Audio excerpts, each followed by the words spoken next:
গ্রীষ্ম বর্ষা বিনীতি ভরসা। হ্যাঁ, বিনীত শপিং সিটি। Tarzan circus. আপনার চুঁচুড়া শহরে কেপিএস মলের সন্নিকটে চলছে টারজান সার্কাস। ট্র্যাপিজের খেলা, মোটর সাইকেল, রঙিন জল, দড়ি ও আগুনের খেলা সহ মণিপুরী শিল্পীদের লোমহর্ষক খেলা। আর থাকছে জোকারদের চমকপ্রদ খেলা। 1.5 মাস ব্যাপী চলবে এই টারজান সার্কাস। থাকছে দৈনিক 3টি শো। তবে আর দেরি নয়, আজই আসুন, সপরিবারে আসুন, দেখুন টারজান সার্কাস।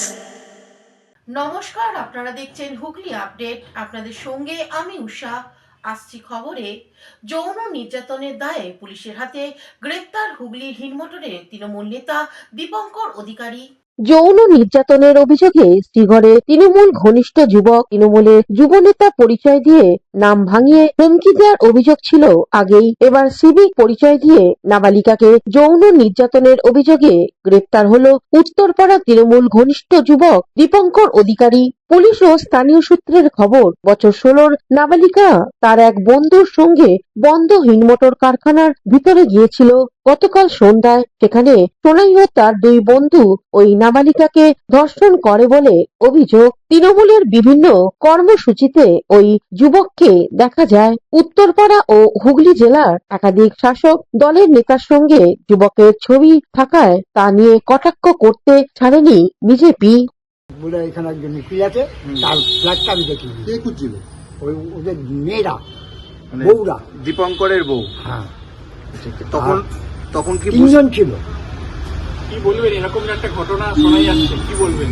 ফাঁসি ফাঁসি, একদম ফাঁসি। কোনো ভেতরে ঘুমোচ্ছিলাম, নিজে খুব আওয়াজ শুনছিলাম, তো কারা এসেছিল জানি না। ও চেয়েছিল যে ওদের কাছে রেস্কিউ করা হয়, ওদের আমার অ্যাপার্টমেন্ট আশ্রয় চেয়েছিল, কিন্তু সেই আশ্রয় দেওয়া হয়নি আর কি। কে আশ্রয় চেয়েছিল? ওই ছেলেকে। দীপঙ্কর। কাদের? আপনাদের? আমাদের নয়, আমার পাশের অ্যাপার্টমেন্ট থাকতে চেয়েছিল রাতে। আমাদের সেন্টার 3 মিনিট, মানে যাতে গা ঢাকা দেওয়া যায়। হ্যাঁ, গা ঢাকা দেওয়া যায়। পুলিশ এসে কি করলো? কটার সময় আসে পুলিশ? আমরা তো আওয়াজ শুনতে পাই 2-2:30 থেকে আওয়াজ শুনতে পাই। কি আওয়াজ শুনতে পেলেন? আওয়াজ প্রচন্ড ওকে, এবং এটাও বলা হয় যে এটা শুনতে পাই যে বেরিয়ে আয়, তোকে আমরা কথা। হুগলি থেকে চন্দনা দত্তের রিপোর্ট, হুগলি আপডেট। হুগলির খানাকুলে ঝুলন্ত মৃতদেহ উদ্ধারকে ঘিরে চাঞ্চল্য। হুগলির খানাকুলে খোলা মাঠের মাঝে খালের ধারে একটি কলম করা আম গাছ থেকে ঝুলন্ত দেহ নামালো খানাকুল থানার পুলিশ। এই ঘটনায় এলাকায় চাঞ্চল্য ছড়িয়ে পড়ে। এটা খুন নাকি আত্মহত্যা, তাই নিয়ে দ্বন্দ্বে পড়ে যায় সকলেই। ময়না তদন্তের রিপোর্টের অপেক্ষায় আছে গোটা গ্রাম। এই ঘটনাকে কেন্দ্র করে এলাকার মানুষজনদের মধ্যে সাময়িক দুশ্চিন্তা ছড়িয়ে পড়ে। পুলিশ গোটা ঘটনার তদন্ত করে। মৃতদেহ উদ্ধার নিয়ে স্থানীয় মানুষজনরা কি জানাচ্ছেন শুনবো। কালকে আমার দাদা দোকান থেকে বেরিয়েছিল 7:30টার সময়। তারপরে ওর ফোনে একটা ফোন আসে, ও তারপরে বলে আমি আসছি, বলতেই যা বেরিয়ে এসছে। তারপর থেকে আমরা খোঁজাখুঁজি করেছি রাত 1:30টা অবধি, কোথাও না খুঁজে পেয়ে আমরা থানায় গিয়ে কমপ্লেন করেছিলাম। সকালে খবর পেলাম এখানে নাকি। কখন হয়েছে বলে মনে হচ্ছে? রাত্রেই হয়েছে, কারণ রাত্রে থেকে ওর ফোনে তো আর পাইনি, সুইচ অফ ছিল, না পেতেই তখন আমরা খুঁজছিলাম। এটা কি স্বেচ্ছায় করেছে না কেউ মেরেছে বলে মনে হচ্ছে? আর দেখে মনে হচ্ছে পুরো মার্ডার। কারোর নাম নাম বলতে ও তো খালি বলতো ওখানে পয়সা বাকি, কোথায় পয়সা বাকি, সবার কাছে পয়সা পাবো, তারা মেরে দিয়েছে কিনা কে মেরেছে এখন কি করে বলবো। পুলিশ কি বলছে? পুলিশ তো বলছে তদন্ত করে দেখবে। কি চাইছেন এখন? এখন পূর্ণাঙ্গ তদন্ত করে আমার ভাইয়ের খুনির শাস্তি হোক, এটাই চাইবো। ভাইয়ের নাম কি? প্রসাদদারি, আমার দাদা, বারনন্দনপুর, জগদীশতলা। আসলে এখানে যত মানুষ আছে সব গ্রামবাসী হচ্ছে জগদীশতলার গ্রামেরই। কারণ কারো মনে এই ভাবনাটা নেই যে প্রসাদ দুয়ারি খুদকুশি করে আত্মহত্যা করে মরবে।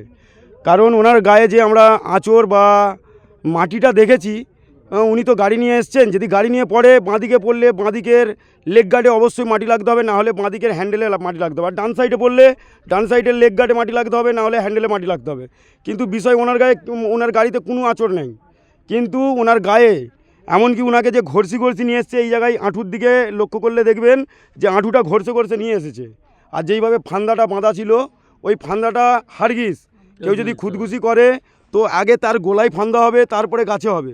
এটা নয়। ছেলেরা যেমন সেই টাওয়ার লাগিয়ে ঝুলে না দোলনা, সেরকম ধরনের ঠিক গামছাটাকে বেঁধে টেনে নিয়ে সেরকম বগল ধরে হয়তো দুজনে মিলে টেনে নিয়েছে, গলাটাকে খালি এরকম লাগিয়ে দিয়েছে। এটা ভিডিওই দেখলে, আপনারা ভিডিও করেছেন দেখলে, আমিও ভিডিও করেছি, যেই লাগে আপনাকে আমি দিয়ে দেবো। তো আমাদের সকল এখানে যত মানুষ আছে সকলের একটাই চিন্তাধারা যে কেউ বা কারাও একে মিলে মেরেছে, আগে মেরে তারপরে ওখানে টাঙিয়েছে। কৌশিক ঘোষের রিপোর্ট, হুগলি আপডেট। আরামবাগে রামকৃষ্ণ সেতুর হাইটবার ভেঙে যানজট, এলাকায় চাঞ্চল্য। হুগলি জেলার আরামবাগ রামকৃষ্ণ সেতুর হাইট বার ভেঙে ঝুলছে, যে কোনো মুহূর্তে বড় দুর্ঘটনার আশঙ্কা। যুদ্ধকালীন তৎপরতার সাথে কাজ চলছে, ব্যাপক যানজটের সৃষ্টি হয়েছে। সকাল 7টার সময় একটি কন্টেনার সঙ্গে ধাক্কা লাগে। ব্যাপক যানজটের ফলে সাধারণ মানুষ থেকে পথচারীরা কি জানাচ্ছেন শুনবো। এই দেখছি ব্রিজের যে আপনার এই উপরের যে পাটটা দেওয়া ছিল, যেটা যা বড় গাড়ি না পাস করে, হাইপারটা, হ্যাঁ, তা সেটাকে দেখছি দুটো ক্রেন এসে সরাচ্ছে। হ্যাঁ, সেই জন্য দাঁড়িয়ে রয়েছি, বুঝতে পারছি না যে এরকম কতদিন চলবে। প্রশাসন কি করবে বলুন না, সরকারকে এটা নিয়ে ভাবা উচিত তো, বিকল্প একটা রাস্তা করুক। তা নাহলে ব্রিজ তো দ্রুত বললেই হয় না, বিকল্প পাশ দিয়ে একটা বড় গাড়ি যাওয়ার জন্য রাস্তা করুক, ছোট গাড়িগুলো এদিক দিয়ে যাক, তাহলে হাইপারের দরকার থাকে না। যেমন পুলিশ প্রশাসন পাহাড় রয়েছে, পাহাড়ে থাকবে, পাহারায়।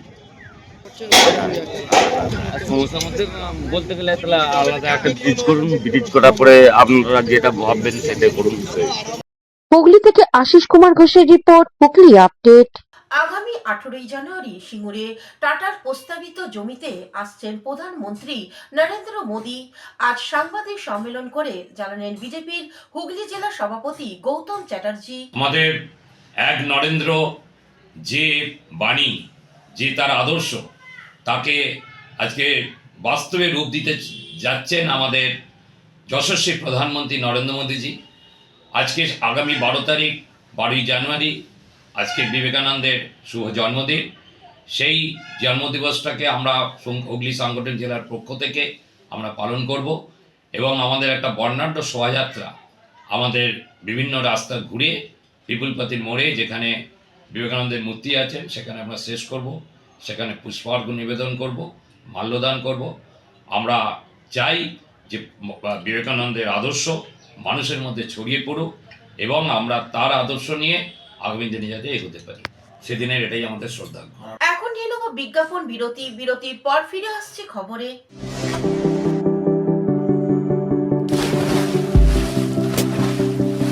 Fasten your seatbelts as you take a tour around your marine wonderland.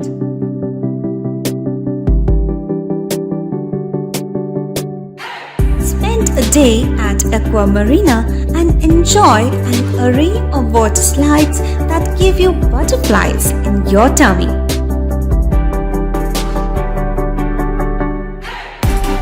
Aqua Marina is a holistic weekend destination for friends, family, and couples and offers magic to soothe your body, mind, and soul.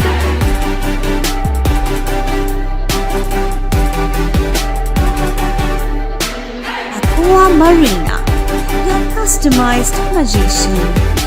Welcome aboard and see the magic unfold. শীত, গ্রীষ্ম, বর্ষা, পিনিতি ভরসা। হ্যাঁ, পিনিত shopping city. যে কোনো মরশুমের readymade জামা কাপড় পাওয়া যায় একই ছাদের তলায়। ছোট থেকে বড়, পুরুষ, মহিলা ও শিশুদের একমাত্র নির্ভরযোগ্য প্রতিষ্ঠান। শীতকালীন যে কোনো শাড়ি, জিন্স, টপ, কুর্তি, চুড়িদার, পাঞ্জাবি মানেই পিনিত শপিং সিটি। আখন বাজার, Chuchura, Hooghly. Amala nursing home. Enjoy a weekend at Vedam, the paradise of peace. A home away from home.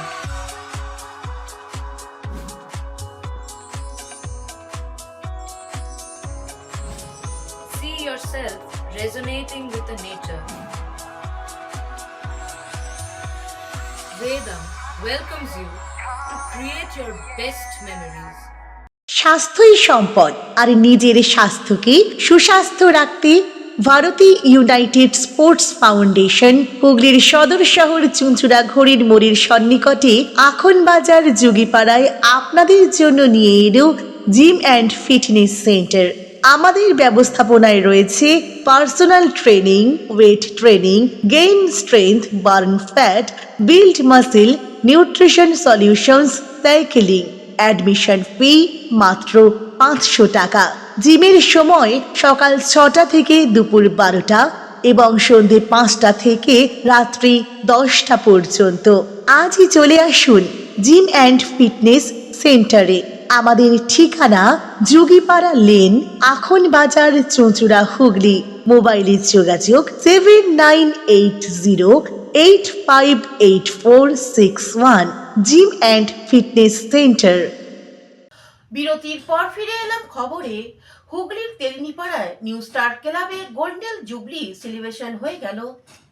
তেলিনীপাড়া new star ক্লাবের গোল্ডেন জুবলি সেলিব্রেশন উপলক্ষে এক বর্ণাঢ্য ও মর্যাদাপূর্ণ অনুষ্ঠানের আয়োজন করা হয়। দীর্ঘ 50 বছরে ক্রীড়া ও সামাজিক কর্মকাণ্ডের সফল যাত্রাকে স্মরণীয় করে তুলতেই এই বিশেষ অনুষ্ঠানের আয়োজন করা হয়, যেখানে সমাজে নানা স্তরের বিশিষ্ট ব্যক্তিবর্গের উপস্থিতিতে অনুষ্ঠানটি আরো গৌরবময় হয়ে ওঠে। এই অনুষ্ঠানে অল ইন্ডিয়া মুসাইয়ারা প্রধান ও বিশিষ্ট সমাজকর্মী মোহাম্মদ আনোয়ার বিশেষ অতিথি হিসেবে উপস্থিত ছিলেন। তার উপস্থিতি ও বক্তব্য অনুষ্ঠানে এক আলাদা মাত্রা যোগ করে। हमारे लिए फख्र की बात है। जब ये लोग मेरे पास आए तो मुझे ऐसा लगा कि ये चीज़ यहाँ पे भी हो सकती है, क्योंकि हम लोग यूट्यूब पे, टीवी पे इस तरह के मुशायरे देखते थे, देख के लगता था कि क्या अच्छी और बड़ी बात बोली जा रही है। तो मुझे खुशी है कि आप सब लोग इस मुशायरा में जितने भी लोग आएंगे उसका लुत्फ। यहाँ पे जब तुर्की, अफगानी, फारसी, अरबी बोलने वाले लोग जब यहाँ पे आए, हुक्मरान, उनकी हिंदी, इन सबको मिला के एक नई जुबान हुई। वो जुबान का नाम है उर्दू। এছাড়াও অনুষ্ঠানে উপস্থিত ছিলেন চন্দননগর পুলিশ কমিশনারেটের কমিশনার অমিত পি জাবালগি, যিনি আইন শৃঙ্খলা ও সামাজিক দায়বদ্ধতা গুরুত্ব সম্পর্কে আলোকপাত করেন। অনুষ্ঠানে আরো উপস্থিত ছিলেন ডিসি চন্দননগর শ্রীমতী অলকানন্দা ভাওয়াল, চন্দননগর পৌর নিগমের মেয়র শ্রী রাম চক্রবর্তী, ভদ্রেশ্বরের পৌরসভার ভাইস চেয়ারম্যান ফিরোজ খান, পাশাপাশি পুলিশের উচ্চপদস্থ আধিকারিকরা উপস্থিত ছিলেন। আজকে একটা অল ইন্ডিয়া মুশায়রা হচ্ছে, ঠিক আছে। এইটা আমাদের নিউ স্টার ক্লাব আর এখানকার আমরা আলিদা আসলমদা অর্গানাইজ করেছে। এখন দেখেছেন আপনারা এখানকার সিপি সাহেব এসেছিলেন, ডিসি ম্যাডাম এসেছিলেন, এসিপি, আর আমরা লোকালের আগে নাদের ভাই আছি, তারপরে ভাই হিসেবে, কেন কি চেয়ার থাকবে না, কিন্তু ভালোবাসা সবসময় থেকে যাবে। এইটাই বলবো কি এখন লোকের না মানুষ হওয়া অনেক কঠিন হয়ে গেছে। লোক নিজের ছেলে মেয়েদের আইপিএস করছে, ইঞ্জিনিয়ার করছে, আইএস করছে, ডক্টর করছে, কিন্তু মানুষ করার ইচ্ছা নেই। তা আমি এইটাই মেসেজ দেবো যে আগে নিজের ছেলে মেয়েকে মানুষ করুন, তারপরে আইপিএস আইএস, কেন কি মানুষের অভাব হয়ে গেছে। Thank you. আজ আমাদের এখানে অল ইন্ডিয়া মুশায়রা, যেটা আমরা ছোটোবেলা শুনেছি বা দেখেছি, আজকে আমরা তেলিনীপাড়া লোককে ধন্যবাদ জানাই। আসলাম আলী, তেলিনীপাড়া টিম, তাদেরকে ধন্যবাদ জানাই। তারা পাশে দেখে এত সুন্দর আমাদের এই পশ্চিমবাংলার যে গর্ব বা হিন্দু মুসলমান মিলে আমরা যেভাবে করতে পারি, তার জন্য আমরা অনেক অনেক ধন্যবাদ জানাই। চন্দননগর একটা খুব গর্ব শহর। আমাদের এখানকার বিধায়ক, এখানকার মন্ত্রী, এখানকার ডেপুটি মেয়র, আমাদের পুলিশ কমিশনার, সিপি সাহেব, আইসি, ডিসি ম্যাডাম, সবাইকে ধন্যবাদ জানাই। তারা এই মুশায়রাতে আমাদের এসছেন, তারা মুখকে বলেছেন এই কথাটা কি কীভাবে পশ্চিমবাংলা আমরা একসাথে মিলেমিশে থাকি, কীভাবে থাকি। এটাই হচ্ছে আমাদের আজকে অল ইন্ডিয়া মুশায়রা। আমরা মানুষকে দেখাতে চাই, আমাদের অনেক দূর থেকে শায়র আসছে, ইউপি, উত্তরপ্রদেশ সবাই আজকে, তারাও এখানে যে বলতে পারবে যে সত্যিও এখানে যে আমরা দেখলাম যে একটা জায়গায় স্টেট এরম হয়েছে, যে সব ধরনের লোক এখানে বসে রবীন্দ্রনাথ ঠাকুরের জায়গায় বসে সবাই একটা মুশায়রা এখানে দেখছে। আজকে আমরা খুব গর্ব। আমি এর জন্যে এখানকার ভাইস চেয়ারম্যান ফিরোজকে ধন্যবাদ জানাই। উনি আমাদের পাশে ছিলেন, ছোটো ভাইয়ের মতো সবসময় আমাদের পাশে থাকে। উনি থেকে আমাদেরকে এই মুশায়রাটার জন্য উনি অনেক আমাদের হেল্প করেছে। হুগলি থেকে দেবাশিস ঘোষের সঙ্গে চন্দনা দত্তের রিপোর্ট, হুগলি আপডেট। আদি সপ্তগ্রামে ব্লুমিং বার্ড স্কুলে বার্ষিক ক্রীড়া প্রতিযোগিতা অনুষ্ঠিত হলো।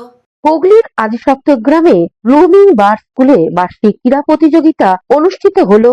স্কুলের সমস্ত ক্লাসের ছাত্রছাত্রীরা বিপুল উৎসাহের সঙ্গে ক্রীড়া প্রতিযোগিতা অংশগ্রহণ করে। বর্ণাঢ্য মার্চ পাসের মধ্য দিয়ে প্রতিযোগিতা শুরু হয়। ছাত্রছাত্রীদের সঙ্গে অভিভাবকদের উৎসাহ ছিল চোখে পড়ার মতো। ক্রীড়া প্রতিযোগিতা উৎসাহ দিতে উপস্থিত ছিলেন ব্লুমিং বার্ড স্কুলের ম্যানেজিং ডিরেক্টর পিসি ঘোষ, রেক্টর রঞ্জু ঘোষ। এবারের ক্রীড়া প্রতিযোগিতার প্রসঙ্গে স্কুলের প্রিন্সিপাল সুরঞ্জনা বাংলা কি জানাচ্ছেন শুনবো। So today I'm going to introduce myself before I say a lot about our school. I am Priyanka Chakraborty, the Vice Principal of Blooming Bud School, and today we are here. All of us have accumulated here for the annual Sports Meet 2026. Our school, Blooming Bud School, has been running in excellence for about 37 years. Class 6. And today all the students from class 6 onwards অন্যদিকে blooming বার্ডসের managing director পিসি ঘোষ কি বলছেন শুনে নেব। Morning viewers, today we are celebrating our sports meet day 2 in the school Blooming Birds School, and you can see lot of events are going on. Parents are very much interested and students are encouraged by them and they are enjoying very much. And next, our program will be on 16th and 17th January, annual sports function called annual sports, and that day I invite you, and I'll welcome you here in our school, Blooming Bud School. Please come and see the annual function. আজ এমন একটি দিন। হুগলি থেকে চন্দনা দত্তের report, Hooghly update. Hooghly জেলার bank কর্মচারীদের বিভিন্ন খেলা অনুষ্ঠিত হলো চুঁচুড়া যুব সংঘ ক্লাবে। পাঞ্জাব ন্যাশনাল ব্যাংকের উদ্যোগে হুগলি জেলা ব্যাংক কর্মচারীদের নিয়ে খেল উৎসবের আয়োজন করা হলো। চুঁচুড়া যুব সংঘ ক্লাব ভবনে খেলোয়াড় ব্যাংক কর্মীদের মধ্যে প্রতিযোগিতার জেলার বিভিন্ন সার্কেলের কর্মীদের টেবিল টেনিস দাবা খেলতে দেখা গেল। বিজয়ী খেলোয়াড়দের পুরস্কারও দেওয়া হয়। পিএনবি তাল তরঙ্গ খেল উৎসবের ব্যাংকের নির্দেশ মতো দেশের সর্বত্র অনুষ্ঠিত হবে। সার্কেলের বিজয়ী খেলোয়াড়দের রাজ্যে পাঠানো হবে। পাঞ্জাব ন্যাশনাল ব্যাংকের হুগলির সার্কেল ব্যবস্থাপক এই বিষয়ে কি জানাচ্ছেন শুনবো। আজকে আমাদের ব্যাংকের হুগলি সার্কেলের আজকে খেল উৎসব চলছে। ওটা অল ইন্ডিয়াতে এটা ফাংশন হবে। সব সার্কেল থেকে টিম হবে, টিম জোনাল লেভেলে হবে, আবার জোন থেকে হেড অফিসে যাবে। ওই যে টুর্নামেন্টটা একটা ফ্রেন্ডশিপ আর সবার সঙ্গে গুড রিলেশনের জন্য তৈরি হয়েছে। ব্যাংকের সার্কুলার হয়েছে যে সবাই এটা পার্টিসিপেট করার জন্য, যারা ইন্টারেস্টেড ক্যান্ডিডেট। মানে উদ্দেশ্য হচ্ছে গ্রাহকদের সঙ্গে যোগাযোগ, তাই তো? উদ্দেশ্য হচ্ছে এইসব বাইরে গিয়ে খেলাধুলা করে সবার ভিতরে একটা ফ্রেন্ডশিপ আর টিম এফোর্টস হবে। তারপরে গ্রাহকের সঙ্গে তো অটোমেটিক্যালি যোগাযোগ। কতজন অংশগ্রহণ করছে? হুগলি থেকে শ্যামল সিনহা ও চন্দনা দত্তের রিপোর্ট, হুগলি আপডেট। এখনকার মতন খবর এই পর্যন্তই। প্রতিদিন দেখুন হুগলি আপডেট। নমস্কার।